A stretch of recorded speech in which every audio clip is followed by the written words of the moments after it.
Welcome back to the Fi Guys and Fi Friday feedback. Thank you so much for joining us. Today we're going to be recapping our recap of Die with Zero by Bill Perkins. So I say we get right into it. Dominic, what'd you think about the book?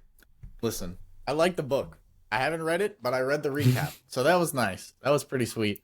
The book is very interesting. It's very interesting. A lot of paradigm shifts in there and stuff talked about that is very opposite, honestly, from what you normally hear in a finance book. Mhm. And I think that's why you liked it so much. It's because it's kind of bucking the norm. It's Yeah. not, save X amount of dollars, save half your income, invest in here. It's like, no, we're trying to live life and burn like we're trying to die with zero. And I Hmm. love it. I love it. I thought it was interesting. I recently found because I know at the end of Monday's pod you were like, you go to library card, go get it at the library. You're big on the library. Oh, yeah. I noticed they have it, the audiobook. I haven't heard it yet, but they have the audiobook for free on YouTube. So if someone likes to listen to books as well, I know me personally, I do. That way you can jack up the speed, put it at 2 times speed, and get it done real quick. But yeah, I like the book. I like it. I Yeah, like you what like we've learned. you like the summary of I the like the book. summary of the book. Yeah, I feel like I'm back in high school again. Like, Yeah, yeah, just did reading you the like the Spark book? Notes. Yeah, I read the Spark Notes. Yeah, exactly. Yeah. No, it was good. Chris, what'd you think of the book? Did you like the book? Oh, yeah, no, I love the book. I mean, the book really, for me, was, like you said, it was the paradigm shifting book. For the longest time, I read the books on the specific how to's. How do you invest? How do you do all these things? What's a market cap rating? How do you do all these things? Mm-hmm. How do you figure out like the P ratio, all this BS stuff. Um, and there was a lot of specific know-hows how to do this. The one thing I liked about this book is that it doesn't make any specific recommendations. There is no save this much or spend this much money. It's do what's right for you, but also remember that you're not trying to maximize how much money you make, how much money you have in your account. You're trying to maximize net fulfillment, what you Yep. get out of your life. That's far more important than how much money you have in your bank account. I like that. Net fulfillment. I like that. We need to start quantifying that one a little bit more and really tallying that one up. I need some more net fulfillment in my life. Good Lord. Yeah. Um, but this book wasn't for everybody, right? You were saying that it's not for everybody Yeah, I mean, in a I think that sense. this book probably it is for everyone at maybe at some point in their life, but for a majority of people, this book is not going to make sense to them. They're going to read it and be like, "What do you mean, like save my money? What do you mean I shouldn't save all my money? Like I'm already not saving all my money. That's easy."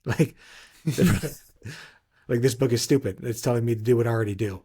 But for specific people, people that maybe save too much money, who are hoping that once they achieve financial independence or once they have some specific amount of money in a bank account, they're going to be happy. This is the book for you.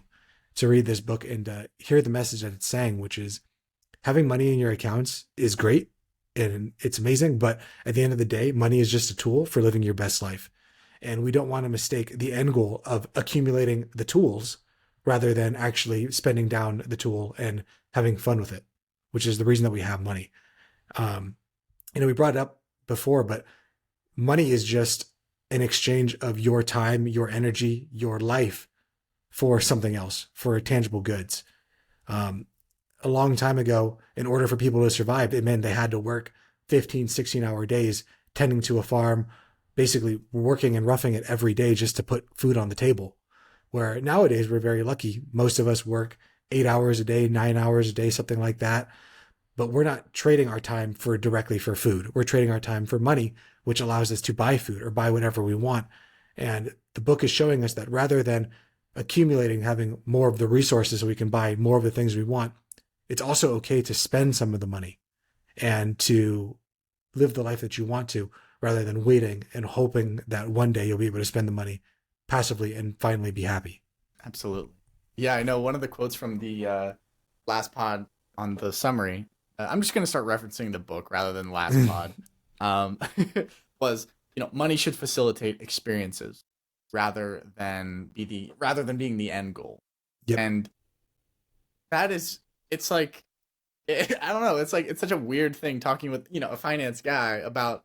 I don't. We're not worried about the money. We're worried about the experience. It's like, but that's one thing that you talk about a lot is how money is just a tool and Yep. it's to be used, right? On experiences. I mean, you know yourself. You used to really save every penny you could, save all the money, and you're a future guy. You're planning for the future. You got the future dialed in. But now after reading this book and, with some lifestyle changes, you're living for today. You're living for tomorrow. You're living for the now. And I think that's not an easy shift. I don't want to discount that. I feel like people don't understand how difficult it is to really have a major change like that. Because I'm guessing it was a major change for you, right? Oh, it was the biggest change. Yeah. I mean, because I've gone from having not a lot of money growing up to finally having money to spending all my money. Then I figured out about financial independence to spending none of my money. And now I'm back into like a spending with intention. Yeah. Because this book fundamentally changed the goal for me from rather than dying with having a bunch of money, my goal now is to basically die with zero, is to die with nothing left in the bank. Yeah. And then that means if I have kids or when I have kids, that I'm giving the money to them when it's important, not leaving them a huge inheritance. If I want to leave money to charity, I'm going to leave the money to the charity while I'm alive rather than waiting till I die. And I understand that from like a estate planning perspective, like they'll get step up provisions and they'll get all these like different ways to help them with taxes and whatnot. And maybe they'll get more money in the future. But I think that fundamentally, if I'm going to give money, I'd rather it come and I get to enjoy like the feeling of giving the money in my lifetime rather than waiting till the day that I'm dead to know that like, oh, Chris was a good person. Like I would rather be a good person, feel like I'm a good person for helping people rather than delaying it till when I'm dead for people to remember me as a good person. Like I want that joy. It's selfish. Like I want to be happy. Yeah, absolutely. Absolutely. I mean, simple as that. Simple as that. Living for today. You guys can't experience tomorrow.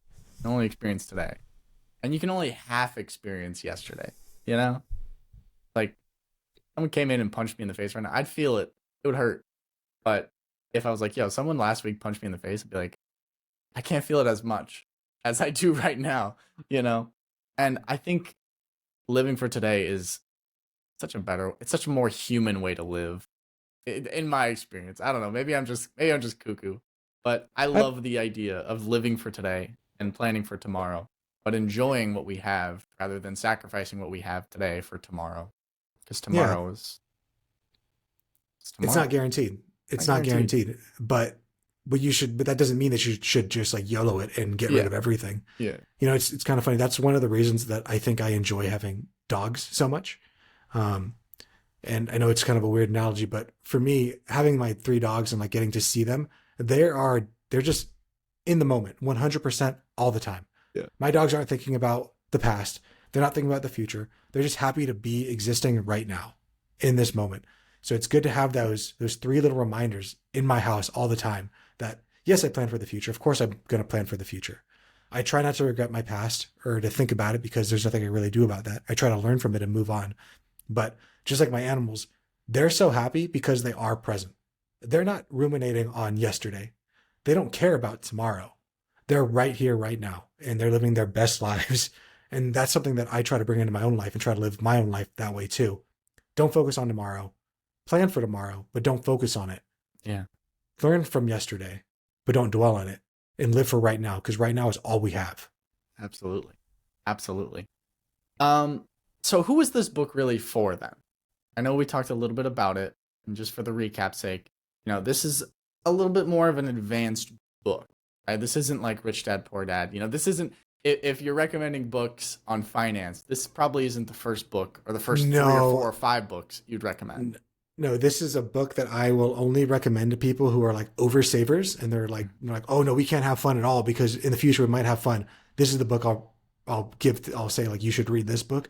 But if you're someone who's coming to me like, hey, Chris, I don't have any money saved up. What hedge fund should I buy? This is not the book for you. Like, again, you're focusing on the wrong things. Yeah. And if I tell you to read this book, you might take the wrong thing from it, which is spend all your money right now and not focus on the future, which is not what this book's trying to say. It's trying to balance. And it's trying to say that there are people on both sides of the spectrum, people that either spend all their money. That's not who this book is geared towards. And there's people that spend none of their money.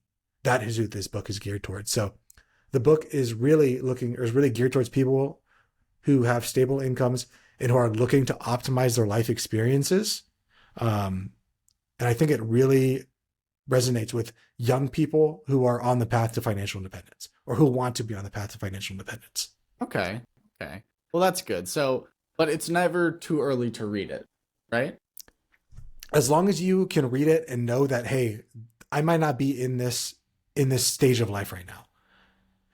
Or if you're the person who doesn't have any extra money, doesn't have any disposable income, you're spending every single dollar that you make, if not more, this probably wouldn't be the book for you. Because then it might tell you like, oh, it's okay with that. The way I'm spending is the right way to do it. Because I definitely don't want to die with zero, or because I want to die with zero. So it's good that I'm spending all my money as I make it. But the point of the book isn't to die with zero, but it's to live a life of intention.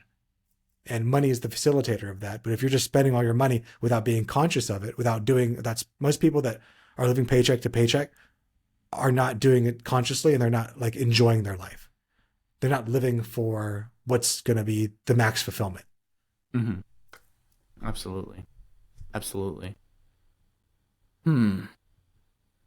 Yeah, that's a hard thing to change though. It's a hard thing to shift. Especially, I mean, like you were saying, you grew up not very poor. You didn't grow up with a lot of money, right? You went to college, you worked hard, worked very hard, and you came into a lot of money due to that work ethic, right? And then over time, you decided you wanted to make a change. But for someone who's like overspending, let's say they're in their 60s, right? Oversaving, they're in their 60s. They've had a lifetime of flexing that muscle, right? Flexing that saving muscle. Do you think that a book like this can really change a person at that stage? Or do you think it's, because I mean, you have clients, like you said, last podcast, who have, millions of dollars in the bank, and they're like, do we have to save for a car? Right. And we're not talking, we're not talking a Ferrari or anything like that. We're talking Yeah. like probably like a Toyota or Buick or whatever. Yeah. Probably something like that. Do you think it's easier to change when you're younger like that, or because you haven't flexed the muscle as much, or do you think that because someone's older, it's going to be even tougher? I do think what's that old saying? It's hard to teach an old dog new tricks. Yeah. I think that is true. I mean, if you've spent your entire life, and unfortunately, it's not just spending your whole life saving money because you want to have more money in the future. Oftentimes they tie that to their identity. I'm a good person because I save money. The people that spend money, they're reckless. They don't care about things. They don't care about their kids. They don't want to leave them a legacy. They don't care about charity. And now once that all becomes part of your identity, I'm a saver by nature because I'm a good person. Now the thought of even spending money means that I am a bad person. So yes, of course it's going to be harder, but can people change if they want to change? If someone realizes that like, it all comes down to the realization that this is detrimental to my life. If someone wants to come to the thought that like, no, saving this money is a virtue and it's a good thing, and spending money would actually be a bad thing or make me a bad person, then of course they're never going to change. Why would they ever want to change? Yeah. So that's why I think for me, it came at the right moment reading this book, because I had a wife who she lives for the moment. She lives for right now. My wife doesn't really focus on the future. My wife's her thought of like, oh, I'll just make more money. It's fine. It's totally cool. Like we can always make more money. And Yeah. she's right. We can always make more money. But I'm very much in the let's plan for tomorrow because we don't know. So reading this book along with my wife pushing me to like live for right now, that's what I needed at that moment to desire to change. And it wasn't just reading the book. The book was nice to hear the words, but it was that plus the desire to want to change, and then actively putting in the work to be okay with not saving 50% of my income, to being okay with just being okay, financially, Yeah. being good, not being, oh, I'm saving 50% of my income. I'm so much better than everyone else. And now I'm making a competition about all these other things. That this game of finance isn't about. Personal finance is personal for a reason. It is. It is personal. It's very personal. Interesting. So I want to go back to something that I really resonated with in the first podcast and it had to do with the quotes. Could we get into Hmm. the three of your favorite quotes? Because I Sure. feel like there's those. I mean, if you noticed the last pod, I was like silent. I was like, dude, that's a banger quote. Like there's some good ones. I think three was my favorite if my memory serves me correctly. But Cool. Well, let's could go we? one, two, and then we'll do three. Okay. Perfect. Okay. So number one is the sad truth is that too many people delay gratification for too long or indefinitely, saving money for experiences they will never enjoy. Wow, that's crazy. And we've talked about that, right? I mean, how many people they'll go on a backpacking trip over across Europe, or they'll do something that maybe doesn't sound fun. I mean, I remember my first vacation with my wife Mhm. when we Ooh. had little to no money. We went to it was like our first big vacation, right? Like Mhm. where we got to Yeah. actually travel. We Yeah. went to Oahu and we stayed at this little hotel. I can't remember what it was called. It was this pink little hotel in Oahu, um, where there were like cockroaches in the place. Like the elevator didn't work. You had to use like the stairs and everything like that. It was definitely like a 1 star like inn. Oh no. Um, Okay. and then after that, so we stayed there for a few days, and then my parents came, and then we stayed on the other side of the island, in the military base, like in the little like not barracks, but they're like the little military housing. So they're Mhm. really cheap because they're for active duty military people.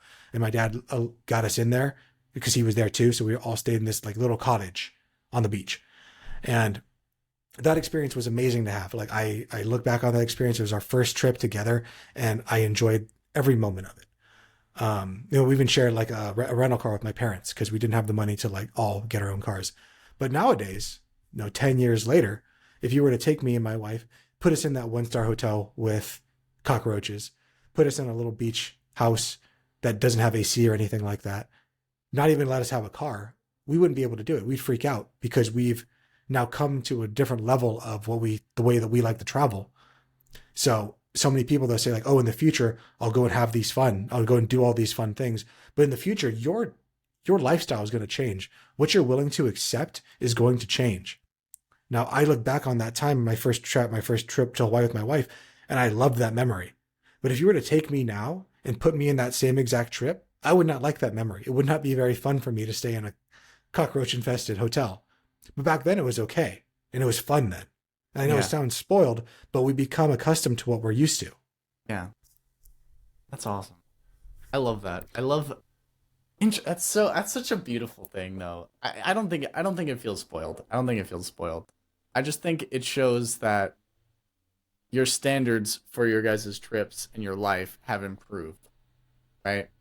And Yeah. I love that you can look back on a memory that even in today you wouldn't like and still be like, I loved that. That was beautiful. So much fun.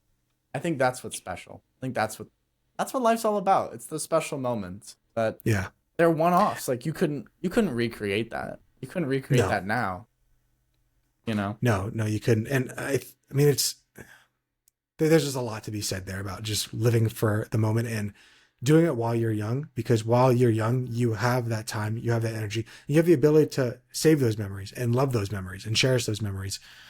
I know that we're really big into credit card hacking and stuff like that.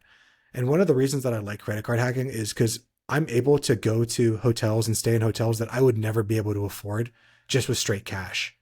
Um, so it allows me to kind of get a peek into the way that the other side gets to live Hmm. at a 50% discount. And that allows me to see that like, oh, I'm capable of these things too. These other people at the Ritz-Carlton or at the Four Seasons, they're no different than I am. They have the same money problems that I do. They have the same family issues that I do. They're just normal people that I've put on a pedestal just because I think that they have more money than me. But at the end of the day, when you go and you meet a lot of these people at these hotels and stuff like that, you realize they're just normal people. And I could be just like them, given that I can control some things in my life and live with a little bit of intention. Yeah. I think the key word there is intention. You know, if you want to always stay at the Ritz Carlton, you can. It just, like you said, you got to live your life with intention. You want to live for today, intention. You know, it's it's all about how you want to live your life. I think that's awesome. We get on to the next quote. Of course we can. Next quote is, "We all get one ride on this roller coaster of life. Let's start thinking about how to make the most of it and make it exciting, exhilarating, and a satisfying ride to be on." Wow. I think oftentimes we don't look at the fact that this is a one-time experience. I'm only gonna be 25 once. I'm only gonna be, you know, I'm only gonna move out once, hopefully. I'm only gonna be, recording this podcast once, for today's Black Friday feedback. But I think that's awesome. I think that's really awesome. And you gotta make the most out of life while you can. Because like Chris always talks about, tomorrow is not guaranteed. Statistically, it'll happen, but it's not guaranteed. Mm-hmm. People go every day. They're gone every day. And you got to enjoy life, your loved ones, your world while you can, while your health is good. I think we often and this is go for and it. I know that on Five Friday feedback, of course, it's supposed to be all about money and whatnot, but we often get into philosophy and things that interest us more because it's our podcast and we do what we want. But this is the thought, the Stoic philosophy of momentum mori, that you too shall die, or this too shall end, might be a better way to. It's Latin, so it doesn't have a perfect translation, but it's a good way to think about that. We only have this one life, and we only have this one moment. So whatever you're doing, do it to the best of your ability. Whatever anything in life you only have right now. Tomorrow is not guaranteed. So you might leave this world tonight. Make sure that everyone who you meet knows that you are there for them, that you love them. I think about this a lot with like my animals and thinking like, oh, this might be the last night I have with them. And of course, there's times where I'm annoyed with them because they're barking when it's bedtime. But I think like at the end of their life, I'm going to look back on these moments and be like, oh, I wish I could have just had one more moment of me trying to sleep in and having my dog jump on me. Even when it's annoying in the moment, there's nothing more that you could ever want. Last night we have a cat, Kailea, and my wife's like, "Hey, have you fed the cat?" And I was like, "Yeah, I put food inside of her bowl. I haven't seen her in a little while though." And we're looking, and she's like, "Well, where is she?" And I'm like, "I don't know. I haven't seen her in a while." So my wife's like, "I'm going to go look for her." So she goes downstairs to look for the cat and can't find it. And then eventually she comes up, she's like, "Chris, I can't find the cat." And I was like, "Well, she's got to be somewhere in the house." So we start looking all over the house, and I grab my flashlight. I'm looking in corners, looking at all the stuff. We can't find this cat anywhere. Eventually my wife's like, "Oh no, could she have gotten outside somehow?" And I was like, I don't think so, but maybe. So now we're outside looking for the cat. And now, 5-10 minutes have passed and I'm actively starting to freak out that like, we cannot find this cat anywhere. And I'm starting to like recollect on the fact that like that, like the last time I saw my cat could have been the last time I've ever seen my cat again. Now, luckily the story ends kindly that I opened up my linen closet and the cat jumps out from the linen closet. I guess my wife must have gone inside there to grab something and the cat followed her in and went up onto a shelf or something. Oh. But when she came out, we were just like, oh, thank God she's here. But it's that moment that you realize that the things that you think you have, that you think are permanent, really aren't as permanent as we think they are. Yeah. So being able to enjoy that moment, just like the book says, we only have one chance in this roller coaster. Make the most of it. Make it exciting. When you tuck your kids in at night, remind yourself that this might be the last night that you get to do that. And appreciate every moment rather than trying to get away to go and play on your phone, play Tetris or whatever. Yeah. That we only have this one moment. So be satisfied with it. Don't say, oh, I'll love my kids later. I'll be with my kids later on, because we don't know if that later on is going to be there. Yeah, because eventually, it's not that we don't know. It's like eventually later on won't be there. And that's what's scary. I think, connecting that to my own world, like, both of my parents are in their 60s, late 60s. And every time I get a chance to spend time with them, I always try and take that opportunity. Because I don't know, like, when's the last time, and every time they call, I do my best to pick it up. It's like, well, do they need me? Are they in trouble? And tomorrow's not guaranteed. And one day I will pick up the phone and they won't be there. Yep. One day I'll be like, oh, dude, I gotta tell mom, I gotta tell dad this. And they won't be there. So it's like, you gotta appreciate what you have while you have it, because one time, it's not gonna last. It's not gonna Yeah. last, and that's okay. That's okay. Uh, That's the beautiful part about That's what life. gives life its beauty, right? Is Yeah. that it's not permanent. If it was permanent, if we were never all going to die, then Mhm. it would kind of lose its luster. Yeah. But knowing that there is an impermanence to life is what makes it beautiful. Yeah. I think with kids, it's especially meaningful because there's a statistic that says by the kid's 18th birthday, you have spent 90% of the time you were going to spend with them in their life. So for so many parents who are just like, oh, I wanted to get to the next stage. Right now they're in their terrible twos. When they're at their three, it'll be better.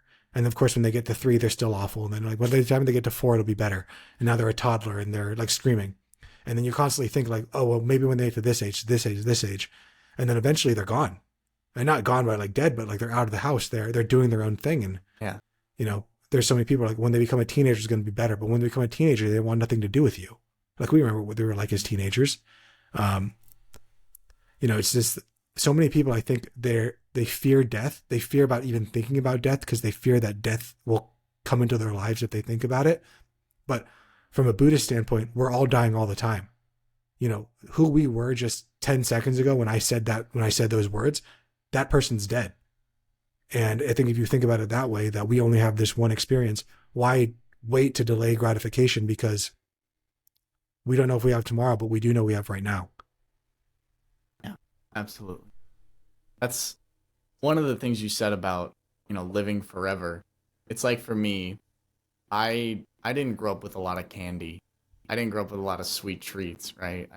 This is a stupid analogy, but I didn't grow up with a lot of candy or sweet treats or anything like that.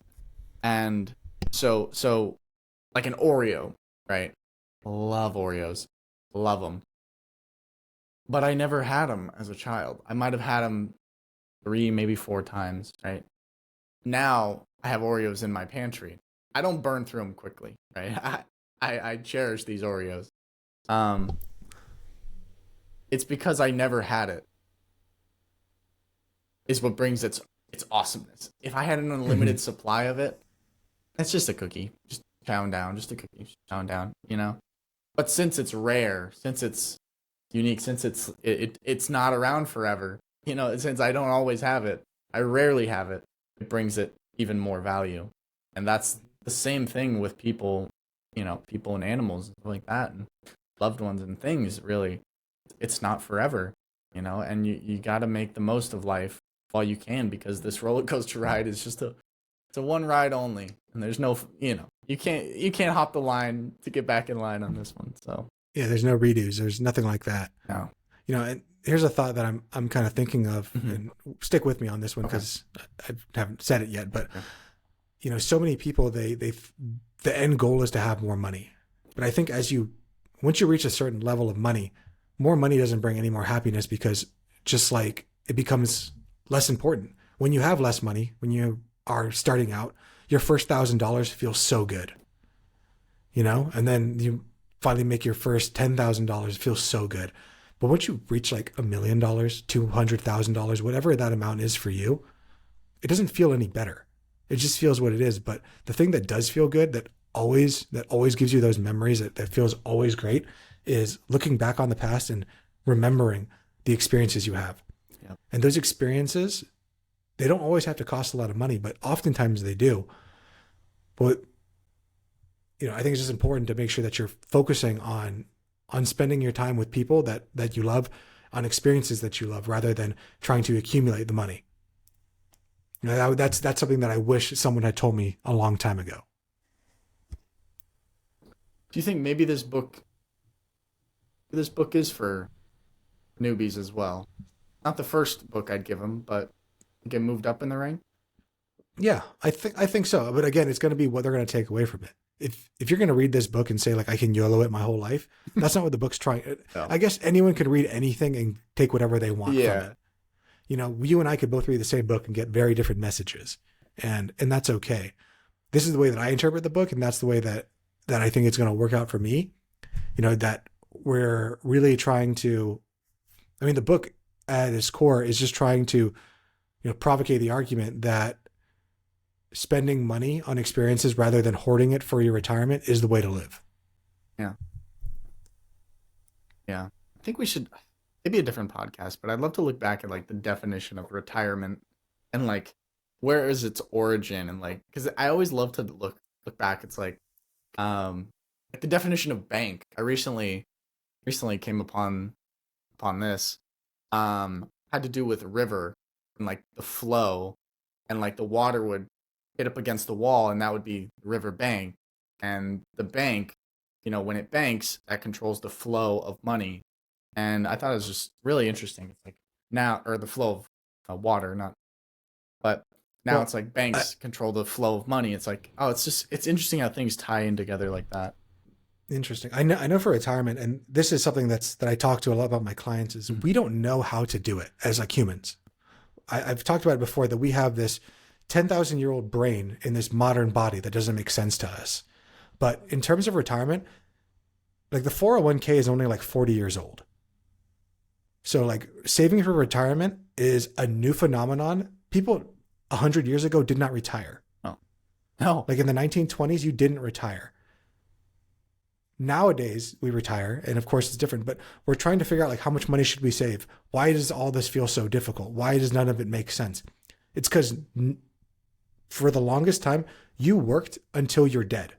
And then when you couldn't continue working, someone took care of you for the remainder of your life, which wasn't that much longer after you couldn't continue working. But now we're at a point in our life due to the austerity of life, due to how great things have moved, and we are in a better place than we ever have been. No matter what people want to tell you, the world is a much better place than it ever has been. Even the ability for us to communicate these ideas without anyone saying that we can't do it. But that's why it's so difficult, is because we don't know what the hell we're doing. Because for the longest time, our evolution is once you stop working, you die. Now we have people that are retiring at 30 years old and having this crisis of confidence. That's what this book is trying to help people not have, that when they reach that 30 years old, what the hell is my life worth? What am I doing for this next 60 years? Yeah. Yeah, absolutely. Life is long. Life is long, depending on how you play it, how you look at it. And that's such an interesting way to look at it. Do we have any other quotes? Yeah, I think We have the there third one. was the last one. The last yeah, the one. third one, your favorite. Favorite. When the end is near, we suddenly start thinking, what the hell am I doing? Why did I wait this long? Until then, most of us just go through life as if we had all the time in the world. Wow. Let that one sink in for a second, guys. Life is long, but life is short. Mm-hmm. It's weird how it plays out. I talked to my dad the other day, and he goes, I was just 25 yesterday. He's in his late 60s now. Goes by fast Yep. if you're not paying attention. And I think this is a practice, right? This is something Yeah. I struggle with like a lot, is trying to make sure that I'm not delaying the fun to wait. That's why I think Stoicism and Buddhism both like speak to me so much, is because they focus a lot on death. Both of them do. Yeah. And that by focusing on death, it allows us to live our life to the best of our ability, because we know that this is all finite. A lot of people, they try not to think about death. They try not to think about anything bad because they think it might come into their life. But when you think about the negative and you realize that even the negative isn't that bad in general, it allows you to it frees you up a lot more. Because for me, and I think about this from a financial standpoint realm, if I undersave and I retire too early, and that means I have to go back to work, well, that's my worst case scenario, that I have to go back to work. My worst case scenario is everyone else's everyday life. Yeah. So why am I so afraid? Is it because I'm going to be losing the thing that I thought I needed, which probably wasn't that necessary anyways? It's like right now, I kind of live a life of financial independence. I run my own company. We do this podcast. I go to jiu-jitsu and I do coaching there, and it's all just fun and games. Like a lot of what I do is just pursuing my passions. And how lucky am I that we were talking about before the pod that I'm thinking about getting like a second job, just like a part-time job, just to kind of like hang out and have fun. And like how lucky is that due to some of the work that I put in before, I get to have the ability to choose a fun part-time job to bring in some extra money because I want to do that rather than I have to. Yeah, absolutely. It's nice when you can make decisions that keep you in control, and you're in control of your own life. It's a night. We should do a podcast on how to be in control of your life, how to make sure Yeah. everything doesn't blow up in your face. But I think the thing that's really scary to people, and it's even scary to me, is like, well, what if I go and get another job? What if I get a job at working at a gym or just doing something that I like? What will people say? What would they think? Oh, I thought Chris was pursuing financial independence and now he's working part-time here. I guess he must not be doing really well. Yeah. And a lot of it is that people are actually going to say that, or is just, oh no, I just want to do this because I want to do this, because I don't want to just be at home all the time or working on my company and working on the podcast all the time. I think it's good to disconnect, to do something more, to try to help people in other ways. How do you fight that inner voice that people might say something like this when there are no people? It's just in your head. How do you fight that? I don't know, man. If I could figure it out, I mean, I guess at the end of the day, it's just, why do I care what other people think? Yeah. It's the same thing of the reason that like social media is so hard and so many people can't stick with it. It's because the only people you're going to hear from are the people that really, really like you, or the people that just want to shit on you every single day. And it makes it difficult for a lot of people to be able to deal with that. That's why I really stick to like the Joe Rogan way of looking at it. We post and ghost. We do the best that we can with each podcast, each video. We post it and we're moving on to the next one. By the time that our video drops, we have another video already on the pipeline. Yeah. So someone watching a short of ours, seeing 30 seconds of a clip and deciding to, say F these guys without listening to everything we have to say, that's fine. Because at the end of the day, the kind of person that sits there and shit posts on people's podcasts or whatever, their life must be pretty difficult. And I feel bad for that. Like I wish that they would be able to hear what we had to say, like actually hear what we had to say and internalize some of it rather than fighting against it. Yeah. And attacking the messenger rather than trying to say, what can I do to hear their message and incorporate it into my life? Absolutely. Absolutely. Well, do you want to get onto the summary of the book? Just summarize it, the last key points, and then we'll get on to viewer mailbag. Yeah, I think there's a few different things. The book talks about why people should spend less or should save less, spend more. Yeah. And that is that you're going to increase your savings rate over time, or increase your earning potential over time. You're going to have those memory dividends. And then at old age, you're not going to want to do the travel. And then some of the common objectives that the book overcomes is longevity risk, how to hedge your risk against living too long, which is always a fear. How to deal with legacy and charities, like leaving money to your kids, and then optimizing and liquidity. So making sure that you have money available in case there's a medical emergency or anything like that. And if you want to hear more about that, I would say go back to the pod on Monday, or just do the action step of the week. Pick up the book, read it for yourself. And remember that Die with Zero is just a book for you to look at and to incorporate to your life if you want to. But again, it's part of that balance. Yep. We're not trying to be the person that spends every single dollar that comes in. We're also not trying to be the person that saves every dollar that comes in. This book is one that helps push people to the middle, because there's always a middle path, and that middle path is substantially better than trying to stay on any extreme. We as a society think too often in extremes, black and white, and like we always say, only Siths deal in absolutes. I love that. Well, that's perfect, because it's May 4th was just a little bit ago. So if you don't catch that Star Wars reference, I'm sorry. But yeah, I definitely agree with what Chris was saying. You're not going to hurt yourself by gaining more knowledge and a different perspective on a situation, right? You're only going to further your grasp of a situation by acquiring more knowledge. And clearly, if you're listening to this podcast, obviously you're on that path already. So I don't see any reason why you wouldn't pick up the book. Audiobook, a library book, buy it on Amazon, whatever. But yeah, I think I think before. One more thing I want to touch on that, because I think why a lot of people they fight when someone else brings up a different idea or a different way of looking at life so rapidly. It's because they confuse their selves, their identity, with their thoughts. They think that I am this thought, and anyone that challenges this thought is trying to kill me. Yeah. So I understand where the rabidness comes from, where that fear and that trepidation and I must attack anyone that's saying that I'm doing it wrong. Even though no one's saying you're doing it wrong. It's just the way you perceive it. Yeah, absolutely. Because you think that your way is right And anything that changes that, that challenges that, is basically attack. It's basically like a personal attack or a physical attack, when you're not your ideas, you're not your thoughts, you're not your physical self, you're the amalgamation of all of those things. And I know it's kind of a weird concept to think about, but from a Buddhist standpoint, there's always the idea of, if you look at a cake, a finished cake, at what point is that a cake? When you have the sugar out, is that a cake? The eggs out, is that a cake? The baking soda, all that stuff, is that a cake? No. The cake is made when all of it is formed. Same with a human being. So you're not your thoughts, you're not your physical personas, you're none of those things. You're the amalgamation of all those things. Yeah. Fair enough. Fair enough.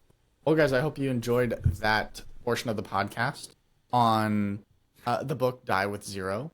With that being said, are we ready to move on to the second part? Let's get into 5 Friday feedback. Alrighty, viewer mailbag time. I was just fired from my marketing role. What do I do now? That is the header of today's letter to us, the Fi Guys, with the viewer mailbag. Howdy, Fi Guys. I, 29 female, just got laid off after working for a company for 9 months. Because there was a gap between expectations and deliverables, I got fired. They said that you have great energy and amazing ideas, but we never got to see it executed. Well, that's a doozy. Well, all my ideas were either rejected or asked to be put on hold until XYZ project was completed. Still, it was not completed. My role was also set up to fail. I was reporting to a person who wasn't even in the marketing department, but I had to get approvals from the VP of marketing for everything I wanted to do. I was kind of misguided about my reporting and managing times. On top of that, my goals did not ladder up to anyone else's goals, and I was even asked multiple times, what are my goals at the company? At the end, I really never had any goals defined. I agree 100% that the role was a crapshoot and that I'm glad to be out. I'm just upset about how the whole process went and how I was never given any feedback or opportunity on how to improve. I never even got put on a PIP, which is like a performance review, I'm guessing. Yeah, performance something plan. Okay. Performance impact plan, I think. Okay. Improvement plan. Improvement Performance plan. Okay. I was given tasks that I wasn't even great at and something that I had never even done before. Event planning, graphic design, etc. Yeah, she's in the marketing department, guys. I feel bad and I want to cry. Sorry about that. I don't know what to do and I'm very lost. Do you guys have any help for this on how I should deal with it? On the positive side, I got a decent severance pay. So that's kind of nice. Or severance package. Pardon me. From marketing maze, ideas on the go, laid off setback, but resilience I will show. I like that. Good for you. I like that. Yeah. The severance package is nice. That's pretty snazzy. Dude, if you got a severance package, I would take that money and run. Yeah, dude, honestly. Most people don't get severance packages. Don't get anything. Yeah, they're just deuces. Yeah, they're like, yeah, we gotta go. You gotta go. I'm like, what? So that's nice. Yeah, no, she got a severance package, and it sounds like the job probably wasn't going to be a good long-term job anyways, especially like it sounds like there wasn't a very defined role. She didn't know who she was reporting to. Maybe they were holding her back from her ideas, but who knows, maybe her ideas weren't good ideas to begin with. Maybe it was outside the budget. Mm-hmm. You know, as you read that, I was thinking a lot of the book Extreme Ownership by Jocko Willink. I've heard of it, yeah. And yeah, you've heard of it? I think it's a pretty good book. Yeah. We've only talked about it like 1,000 times. But in that book, he talks not only about leading other groups of people, leading your subordinates, the people below you, but also when you take extreme ownership of a job, it also means leading up the chain of command. So leading your boss and teaching your boss how to treat you. So I would say in your next role that you take on, and this is something you probably should have done in this last role, is did you ever ask for clarity about the role? Did you ever ask for what kind of deliverables were they wanting? What's the structure? Who's the chain of command that I need to report to? What are the metrics that I'm going to be gauged by? And who's going to be judging my performance? Now, yes, it is up for the company to bring that up to you, but if you're not getting that from the company, it's up to you to figure it out. Mm-hmm. because like she said, she felt like she would just kind of bring stuff up and it would always be left by the wayside. She had no understanding as to what was going on. Well, of course, it's two-sided street, but if you take extreme ownership and you say, this is my fault and I need to fix it, or this is not my fault, but this is my problem, Yes. and I need to fix it, you're going to look for ways to get that done. And the way that that might get done is by asking your boss. Maybe she would have gone to the marketing director and say, hey, you're my like supervisor, but I'm reporting to someone who isn't inside the same department, and like bring that up to them. Because from someone who's ran a company, I can tell you that there's a lot of stuff that gets overlooked and like not even brought to the owner's attention. But once it's brought to the right person, they can start working to fix it. Absolutely. Absolutely. Yeah. Yeah, that's also another great book that we should probably do a lot on. But no, 100%. I think if you don't know the goal line, if you don't know where the goalposts are, you can't score, right? Mm-hmm. And like Chris was saying, if you're in the marketing department and they have you doing event planning, I mean, unless it's like a small operation, like a bootstrap operation, startup maybe, or like a company of like 7 people, 5 or 6, 7 people, maybe that would make sense. But it's kind of bizarre if it's a bigger company. Well, I can understand if you're doing marketing, because like your job for marketing is to bring in more people. So doing an event for marketing, it makes sense. They make sense. So her saying like, oh, this doesn't make sense to me. Okay. What about the graphic design part? That's marketing. Still marketing? Yeah. I guess that's true. It's all marketing. Like everything's marketing. So all of that makes sense to me. But it sounds to me like she wasn't sure what her role was, because maybe it wasn't defined well, but also she should have taken it upon herself to ask what the hell the role is. Yeah. And how am I going to be graded on this? And then in the future, like she needs to record her metrics, save a copy of everything that you did, put your designs into like a portfolio, take pictures of your events and your trade shows, like basically save everything you did so that you have proof that you had success. Because right now she's saying that like they said that she never had any deliverables. But right now it sounds like she just has a bunch of like mishmash things. She's doing whatever the hell they told them to do. But when they ask like, what have you done for us? And of course it's a bad job on the workplace, but it's also a bad job on you for not keeping all that stuff on your own record. So you can say, this is what I brought to the company. Yeah. Because you're going to want that stuff regardless. Even if you left that company to go find a new company, now you have a resume or a portfolio of things. If you stay with the company and you're trying to get a promotion, now you have a list of all the things you've done. Like this is just not basic, but kind of basic stuff that you need to do when you're working for a company. Yeah, absolutely. Yeah, you got to take ownership of everything that's around you, and you got to be the general and the soldier. Yeah, I don't have. Do you have anything else to add for them? How can they get through this? I think it's also important to make sure that you like take a look at what you need to learn. Look at your weaknesses and look at all those things. Because she said that she was given tasks that she didn't even know how to do. Well, yeah, that's kind of the point of a job, is that there's going to be as you're growing and learning, you raise to the level of your incompetence. So that's a good thing that you were doing things you don't know how to do. Your job is to learn how to do it and do it really, really well. That's how you continue to grow. But by saying there and saying like, oh, I don't know how to do this, so I can't do this. Well, of course they're going to get rid of you after a while if every time they try to assign you something, you don't do it. Yeah. You have to learn, you have to grow, you have to figure it out. So look at your weaknesses, figure out what things you need to do. What can you do to contribute to make yourself a more well-rounded individual, to make yourself a better marketer, understand your own skills so that when you get to the next job, you know what these things are about and you know that you're good at doing these things, that you can have a proven track record. So what I would do if I was a listener, I would take the weekend, I'd be sad about it. Sure, be sad about it. But on Monday, you start polishing up your resume, you network, and you start spending the rest of your free time learning skills and obtaining whatever certifications, meeting people, doing whatever you need to do so that you can find a better job. Yeah, absolutely. I think that's great advice. Solid advice, really. Yep. But look on the bright side. Like you got a severance out of it. Most people won't get that. They're just going to get kicked out of the job and just be like, and good luck. So they clearly like wanted you to succeed. They probably just didn't know how to get you there. And that is a yes, to our listener, like, I'm sorry that happened. And I'm sorry I'm being a little like rough on you, because it is their fault. But once you adopt this mentality of extreme ownership that it was my fault, that's when things are going to really open up for you, because regardless of what happens in your life, it may not be their responsibility to have fixed everything, but now it's your responsibility to go find another job and make sure this doesn't happen again. Yeah, absolutely. Because it's not their responsibility to get you another job. No. You wouldn't want a job from them anyway. Probably not. Probably not. But yeah, I mean, take a look at it, say like, hey, I got out of a bad situation and I learned something important that I'm going to take onto my next job to not make the same mistake. Yeah. A lot of life is failing forward. Yes, very much so. Failing forward, guys. Yeah, just gotta keep moving.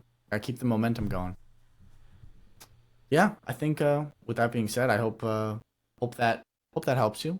Good luck finding another big job. hugs from Arizona. Yeah. Good luck finding another job. The Fi Guys, we are looking for marketing people, but maybe more graphic design stuff. If you're good with that, good with Canva, hit us up. Absolutely. Maybe we can figure out some new stuff for thumbnails and whatnot. Definitely. Well, let's get on to our third segment of the podcast. Third and final segment is Win of the Week. Chris, would you like to go first on your Win of the Week? Sure. Yeah, I'd love to go first. So my Win of the Week has to do with credit card hacking, like they normally do, since we do a lot of credit card hacking. Yeah. But each year with one of my Marriott cards, I get a free night to stay at a hotel. Yeah. And normally those are pretty easy to use. But this year, that expired on May 31st. So I have to use it like this month, and we don't have any trips planned this month. So I was like, shoot, I don't want to waste this like free night, because I mean, it's like a $300, $400 value. So what I ended up doing was my cousin was having her birthday in San Diego. So me and my wife went out to San Diego to go and visit my family and spend the night with her, and for her birthday. So I was able to get my own hotel night. We're going to get a hotel for the night, use my free credit card night. I went and checked in because it's a member rate only that I can get. And I gave the key to my cousin and told him, hey, you have a free room. If you wreck it, it's on you. Or if you drink any of the alcohol, it's on you. Yeah. But I was able to have her be able to safely stay close to the area that she was going to be partying in, not have to worry about her driving or getting in any car crashes. It cost me really nothing but some points to be able to give her a good night that she was able to spend inside of a hotel safely after a fun night of partying, and it didn't really cost me anything. So that's my Win of the Week, being able to use those credit card points to not only maximize myself like I normally do, but to give to other people too. That's good.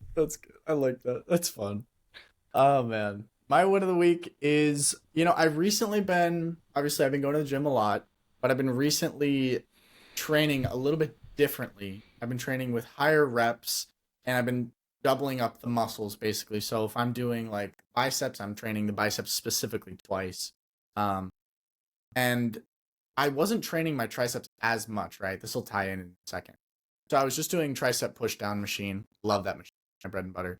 But I recently was doing some research on how to build a better upper body, because, I want to look like basically Batman. And just be absolutely shredded and jacked, just a massive human being.